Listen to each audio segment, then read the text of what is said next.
আজকে রান্না করব ইলিশ মাছ দিয়ে হচ্ছে কচুরলতি। তো কচুরলতি জানেন তো যে এটা কষ্ট ওটা পরিষ্কার করতে। এর জন্য আমি বাজার থেকে হাফ কেজি পরিমাণ কচুরলতি নিয়ে এসেছে। সেটাকে আমি অফিস থেকে আসার পরেই পরিষ্কার পরিচ্ছন্ন করে নিলাম। করে নেওয়ার পর এটাকে ভালোভাবে ধুয়ে নিলাম।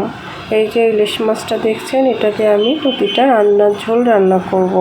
তারপরে আমি কড়াইটা বসিয়ে দিলাম। কড়াইতে দিয়ে দিলাম পেঁয়াজ কুচিগুলো আর সরিষার তেল, আর তারপরে দিয়ে দিলাম কাঁচামরিচ দেওয়ার পরে দিয়ে দিলাম আমার বাটা মশলাটা, যেটা হচ্ছে আদা, রসুন, জিরে আর ধনে।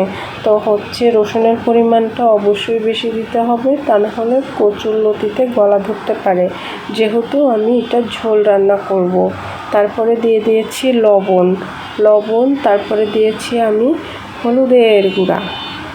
তো হলুদের গুঁড়াটা দেওয়ার পরে এটাকে নেড়ে চেড়ে তারপরে এটাকে মাখায় নিয়ে তারপরে আমি দিয়ে দিলাম লতিটা দেওয়ার পরে এটাকে কিছুক্ষণ ঘুটাঘুটি করতে হবে। ঘুটাঘুটি করার পরে মশলাটা একসাথে মাখাইতে হবে।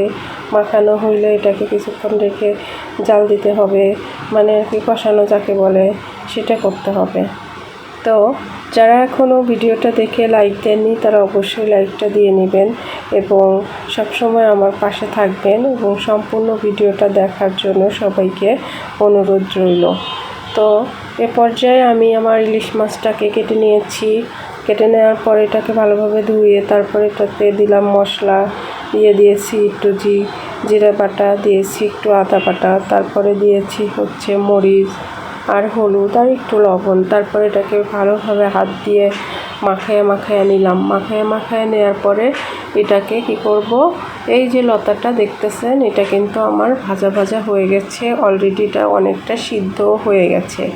এখন আমি এটাকে কি করব, ঝোল দিয়ে দেব। তো ঝোলটা দিয়ে দিব।